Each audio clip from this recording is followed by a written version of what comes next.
what I keep coming back to is, for example, that very recent report just in the last couple of weeks, well, Jane will know better than me, but the Women in Power 2013 report, which I'm sure lots of you read lots about, which was, my God, how depressing was that?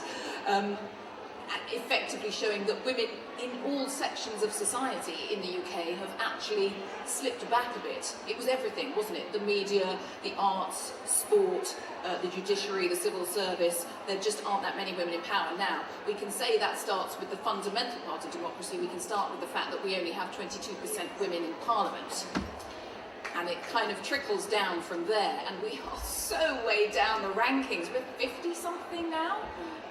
Why do we still recruit, for example, reporters in particular, I think, when they're recruiting a female reporter, how she looks is still extraordinarily important. Now, one hopes they're going to recruit someone who can write, who can do the job, who has a decent voice for broadcast.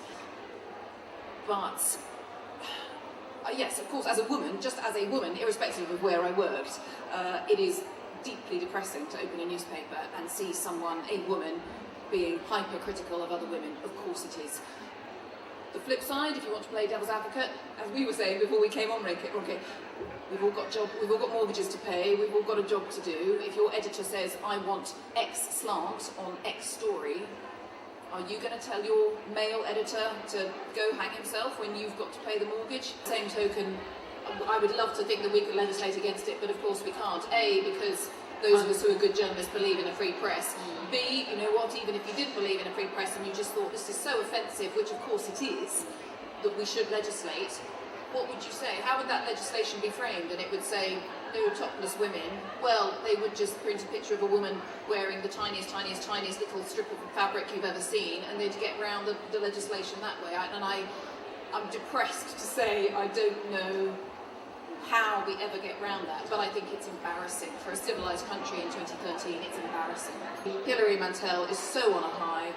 What an extraordinary few years she's had, and we know what the media does in Britain. When someone's doing really well, we like to knock them down, and it was just a double whammy for the press in particular, because they could print more pictures of a beautiful duchess and they could slag off someone who is being incredibly successful.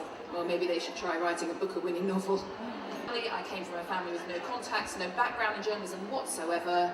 My dad was a local government officer. My brother and I were the first people in our family to go to university, and all I ever wanted to do was work in radio. I totally love radio, and if you love it that much, which I did and still do, then it can happen. I do work with people who are like me and did not have any kind of background or family connections. So please don't come into it thinking, you know, that your dad, because your dad wasn't the editor of the Times, it ain't going to happen.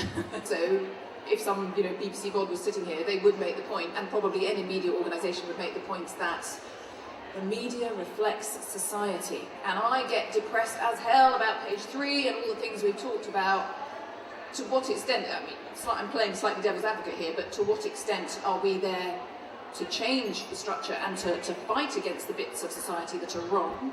And to what extent do we just reflect society? And that ties into the whole question of ageism and why, you know, why we don't have all the older women on telly, all that sort of thing. And as part of that, I had a half-hour interview with Maria Miller, who is Secretary of State for Culture, obviously, but she was there in her role as Minister for Women and Equalities, and you can bet your bottom dollar I asked her that question about 4 different times in 4 different ways to try to get an answer.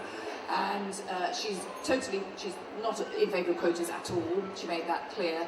And to paraphrase a half-hour interview, her basic gist was she had never experienced sexism within Parliament. She found it fine getting into Parliament. You have to be quite tough to get into Parliament anyway, so it's kind of okay when you get there because you're quite tough.